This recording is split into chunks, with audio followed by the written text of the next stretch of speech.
kita punya Bapa Siwa meminum racun semesta ini sehingga dunia ini menjadi seimbang adanya oleh Siwa begitu.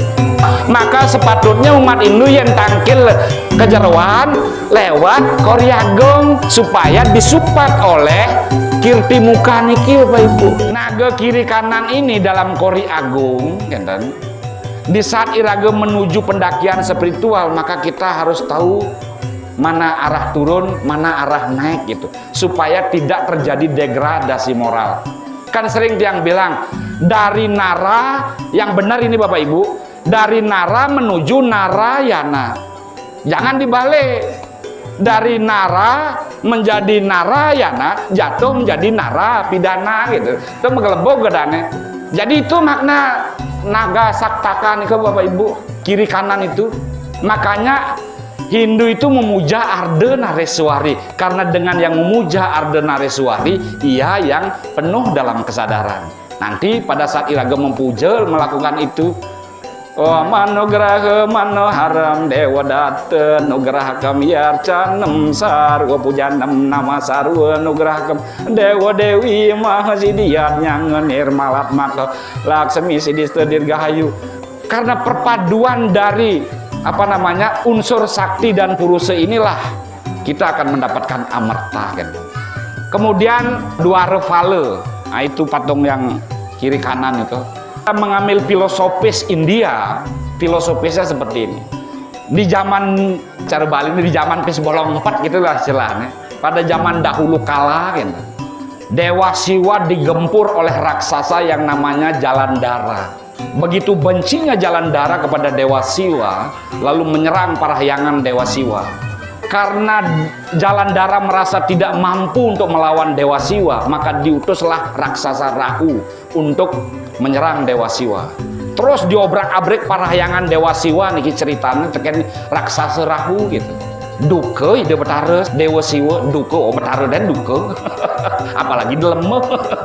Tapi duka untuk menuju kemuliaan, bukan duka iraga untuk menjadi narapidana. Kedukaan beliau adalah untuk penyupatan, untuk penyelamatan alam ini. Makanya Betara Siwa lehernya hitam, wajahnya hitam itu karena apa? Menghirup racun dunia. Beliau menyelamatkan dunia ini, ke semesta ini dari kehancuran. Filosofisnya hampir sama dengan Kristen.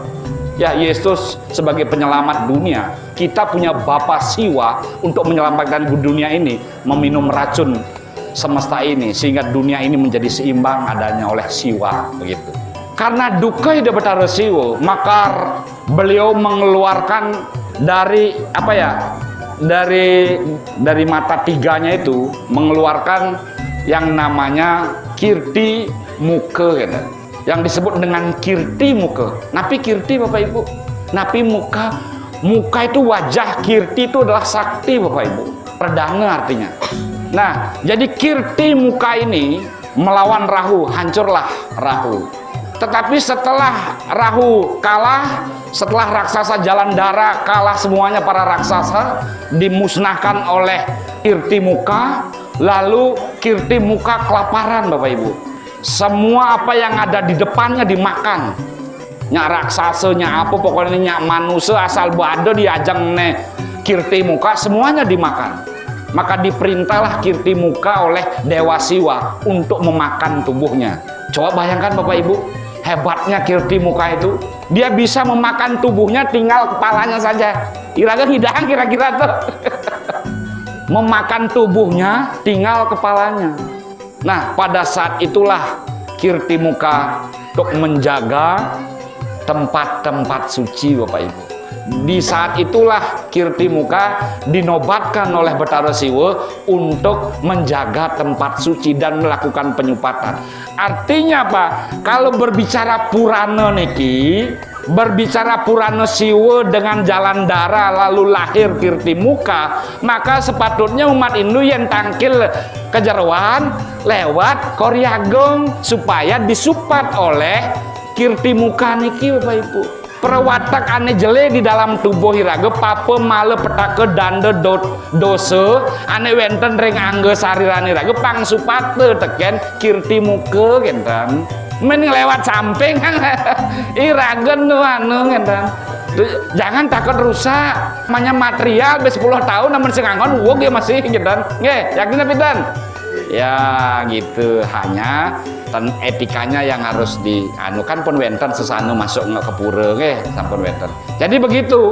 Jadi penyupatan sama juga dengan kiri kanan niki. Karena dalam tubuh kita ada nareswari. Kemudian di atas kan ada bome, bom bukan bomo di Bali itu bome gitu. Bome bingung. Bome namanya. Kenapa orang tiana bome muladan? Ya jadi bukan bom, bome gitu. Ya jangan dibaca bome lain artinya. Bome gitu. Jadi bome itu simbol keraksasaan. Juga tujuannya untuk penyucian. Karena apa? Supaya manusia sadar bahwa masuk ke pendakian spiritual harus nyupat sifat-sifat keraksasaannya. Terlebih-lebih tadi jero mangku kan sudah mesange. Taringnya pasti disange. Taring itu kan simbol keraksasaan. Walaupun hanya cret kita kena lingsir bedik bokon hilang ya. Itu kan keyakinan. Perlu ditindaklanjuti dengan catur marga yoga. Sudah jam berapa nih? Nanti kalau tiang pegang mic tidak selesai nanti. Di belakang sudah hingo itu. Panengah tadi di mobil sudah dipesan. Panengah kalau Darmo Wacana tandanya aman besemutan sudang lah gitu. Mudah-mudahan belum ada semutan tuh. Kalau belum semutan yang tak sur-sur itu. Oh sampun. Nggih. Jadi itu yang dapat yang aturkan. Intinya adalah bahwa Kori Agong itu punya makna pendakian spiritual. Bila mana kita mau masuk ke wilayah spiritual, maka sucikanlah diri kita dulu. Kan begitu. Kemudian kenapa naga? Kenapa bomo? Itu simbol kengerian. Supaya manusia takut bahwa ketidakbaikan pahalanya neraka. Bahwa kebaikan pahalanya sorga. Walaupun Hindu bukan jual sorga dan neraka gitu. Inilah yang dimaksud dengan wiweke. Jadi bome, naga, dropale adalah agar manusia-manusia Hindu dalam meningkatkan spiritualitasnya harus menggunakan kecerdasannya, yaitu wiweke-nya. Wiweke menurut Saras Musaya mampu membedakan mana yang baik dan mana yang buruk. Yang baik pelihara, yang buruk tinggalkan. Mungkin itu yang dapat yang sampaikan.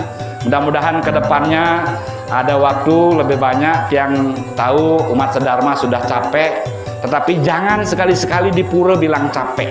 Ya nana wong kumingken karya ayu-ayu jara pergas, sing dadik bunyi-bunyi keras, napi malih orang kleng nani sige gitu. Dia ngomong deh nanti anak buleleng nih. Ayu ujar gangsel sing dadi munyi sekak dengke. Ayu wak puruse sing dadi munyi-munyi saud. Pangkengken ku nenge Kori Agong tuh ngunang-unang beo. Sing adan jang di bank bisa membunga ada deolas tuh ngomong gitu Bapak Ibu. Itu nama wak puruse. Ujar menak sire warahan. Jadi pada hari ini patut kita menyampaikan sesuatu yang baik. Ibu Kadek sebagai wakil kita sudah menyampaikan sesuatu hal-hal yang baik tentang dharma agama di tengah-tengah kita. Pak Parisade juga sudah mengajak bahwa ide danene driki membakti dan berkarma. Kami juga berbakti dan berkarma lewat kepengurusan harian Parisade. Dan tiang juga hadir di tempat ini juga berbakti dan berkarma di tengah-tengah ide danene sarang sami. Yen samian sampun metungilan catur marga yoga ring parayangan niki puniki sinah sampun irage disebut dengan meyoga ya kan. Meyase kerti sampun wastane gitu. Nggih, amenika presiden titiang aturan dumugi penyampaian tentang makna Kori Agong yang tiang sampaikan dapat bermakna terutama untuk adik-adik agar tahu makna filosofis dari Kori Agong itu. Nah oleh karenanya itu mari manfaatkan Kori Agong itu secara spiritual. Yang benjang pungkur pedak tangkil ke pura, lewatilah Kori Agong itu supaya betul-betul kita merasakan vibrasi spiritualnya, vibrasi penyupatannya gitu. Di samping itu juga kita berlatih untuk belajar bersabar. Karena kalau satu-satu masuk ke pura, lah pemangku dumunan, usani ke parusutri sanesiosan, wau Pak Parizade, waru Pak Ada gitu. Ya kecuali dalam hal-hal pelayanan yang lain yang memang harus cepat dilayani bolehlah kiri kanan gitu. Tetapi minimal masuk lewat itulah dulu, jangan langsung lewat ke samping. Mungkin itu yang dapat yang sampaikan. akeh tiang matur banyak kekeliruannya. Bila mana ada hal-hal yang tidak berkenan yang tiang sampaikan dalam Dharma Wacana tadi, mohon dimaafkan karena tidak ada tan wenten wong swasta nulus paripurna, tidak ada manusia yang sempurna. Kesempurnaan itu hanya milik Ide Sang Yang Widiwasa. Titiang sinap antuk para mesanti. Om Santi Santi Santi Om.